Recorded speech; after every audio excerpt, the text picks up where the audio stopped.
This is Michael Orrell of AndroidAuthority.com, and we're going to show you the Cupcake release of Android running on the Android emulator that's part of the Android SDK. First you're going to have to go through follow directions in our post and install the Android SDK. It's pretty simple to do. It basically just extracts to a directory. You can see here I've got it on my C drive. It's called Android SDK Windows 1.0_R1. It's release 1. So it's an old release of the SDK when I installed it.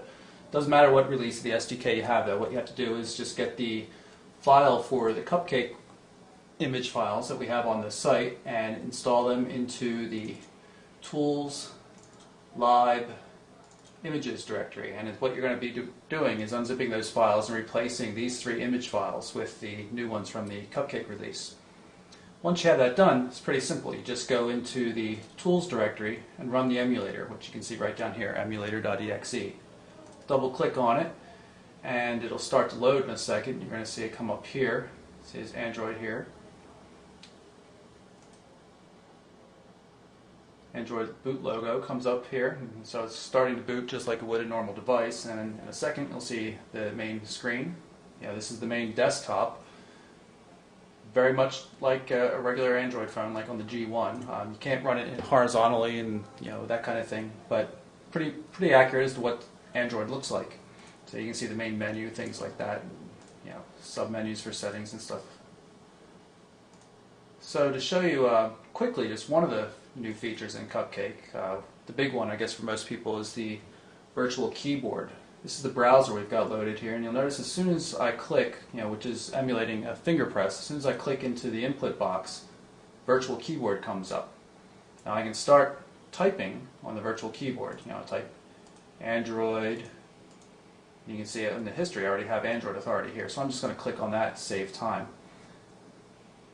Once you're out of the input box, the keyboard goes away, so you get the full benefits of a large screen. So here we have the result. We're just going to click on the link, go through to the Android Authority site, and here it comes. I'm going to zoom out a bit just so you can get a better look at it.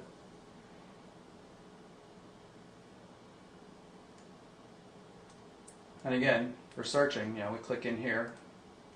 Any text input at all, whether it's email for Gmail or something like that, or input boxes, virtual keyboard comes up. You can search on, let's search on Cupcake, C-U-P, and you can also use a regular keyboard too. It's a lot easier when you're doing the emulator, just use your regular keyboard, but I just wanted to show you that it actually works. Hit the enter key, get our search results on Cupcake, and then you'll see a bunch of stories that we've done relating to the Cupcake release. So hit the home screen, home button rather, go back to the desktop, and you can see what's going on here. Move into the settings, go down to About, firmware version 1.5, you can see the kernel version, all that kind of stuff. So, quick look at Cupcake running on the Android emulator as part of the Android SDK.